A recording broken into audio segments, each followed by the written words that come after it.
Assalamualaikum warahmatullahi wabarakatuh. Nama saya Titan Panjalu dari PKI 3C. Saya akan menjelaskan bab psikologi sosial tentang agresi. Jadi secara umum, agresi ini menurut psikologi sosial merupakan sebuah bentuk dalam sebuah perilaku yang memiliki tujuan untuk menyakiti seseorang. Dalam hal ini, menyakitinya bisa secara psikis, namun juga bisa secara fisik. Nah, saya akan menjelaskan tentang pengertian agresi menurut beberapa ahli. Yang pertama, dari seorang ahli yang bernama Brigham menyatakan bahwa yang namanya agresivitas merupakan sebuah tingkah laku yang memiliki tujuan menyakiti orang yang tidak ingin disakiti, baik itu secara fisik maupun secara psikologis. Nah, untuk ahli lainnya yaitu untuk Baron dan Brain mengatakan bahwa hal yang berkaitan dengan perilaku agresif adalah perilaku individu yang bertujuan untuk melukai atau mencelakakan individu lain yang tidak menginginkan datangnya tingkah laku tersebut. Adapun dalam bukunya mereka juga mendefinisikan agresi dalam berbagai faktor. Yang pertama itu faktor seorang individu yang menjadi korban.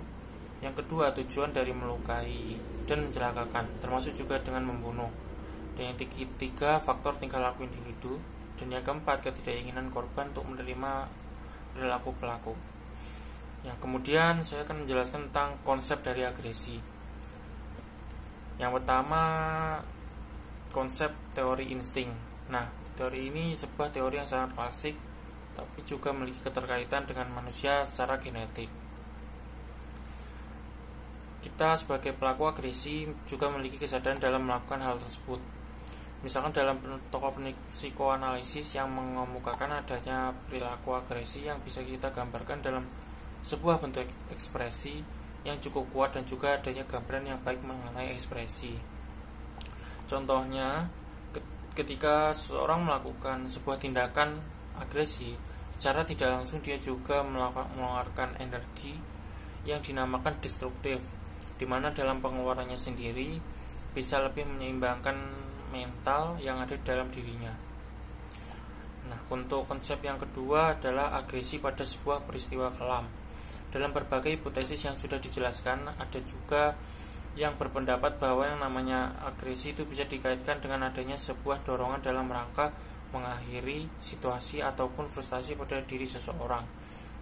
Frustasi sendiri bisa berkaitan dengan sebuah gejala depresi, di mana pengalaman seorang akan menimbulkan sebuah keinginan agar bisa bertindak dan juga mengarah ke sumber yang lebih baik lagi.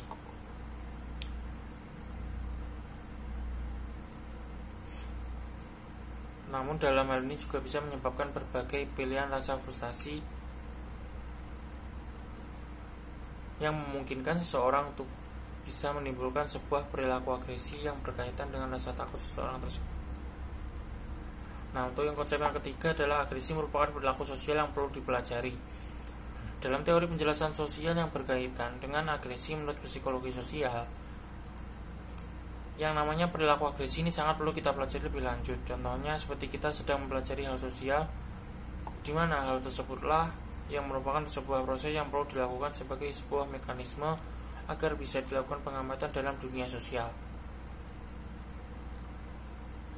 Agar bisa memahami yang namanya agresi, tentunya dalam ini dapat dikemukakan dalam 3 buah informasi. Misalkan dalam sebuah cara perilaku yang diperoleh, kemudian adanya hukuman dan juga sebuah ganjaran dengan sebuah hubungan perilaku agresi. Kemudian yang ketiga, berbagai faktor sosial dan juga psikologi lingkungan yang bisa lebih memudahkan dalam menimbulkan perilaku agresi. Kemudian yang ketiga adalah penerapan dan contoh sebuah agresi. Nah, dalam sebuah penerapan agresi, menurut psikologi sosial yang perlu kita pahami lebih lanjut adalah mengenai hal pola dari agresivitas yang bisa saja jauh lebih bermanfaat apabila kita melakukan identifikasi dengan cara perbedaan masing-masing individu.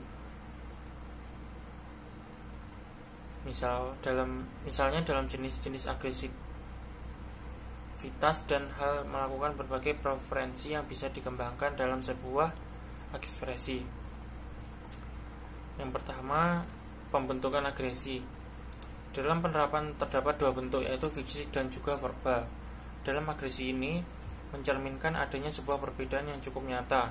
Misalkan ketika kita melakukan sebuah ekspresi marah, di mana bisa kita mengeluarkan berbagai kata-kata atau berupa sebuah tindakan fisik.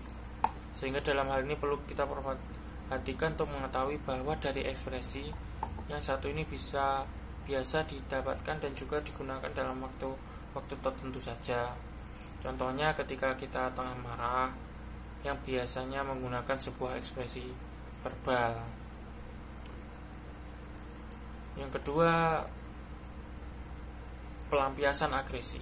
Nah, untuk jenis yang satu ini dapat dialihkan dan juga dilakukan dengan cara langsung. Misalnya saja untuk adanya aspek pelampiasan sebuah agresi, di mana dapat mewakili sebuah kemarahan, dan juga adanya agresi yang dilahirkan ke berbagai objek yang bisa merusak benda kesayangan kita. Untuk itu level pengendalian diri memang harus dilakukan secara baik, sehingga level sedang marah pun bisa menjadi tenang.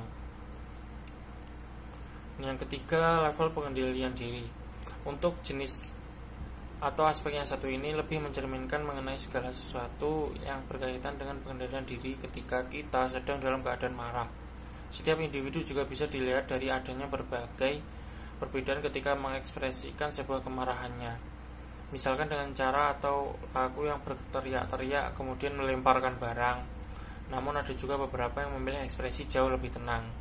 Semuanya tergantung dengan kita dan cara mengendalikan emosi diri kita sendiri. Dan yang keempat, pengarahan sisi agresi. Untuk jenis atau aspek yang satu ini lebih merujuk pada sebuah hal atau keterkaitan dengan diri kita, di mana respon intrapunitif dalam sebuah pengalihan agresi yang akan terjadi pada perubahan diri sendiri, sehingga memang rasa bersalah akan tiba-tiba muncul karena semakin menyalahkan diri sendiri.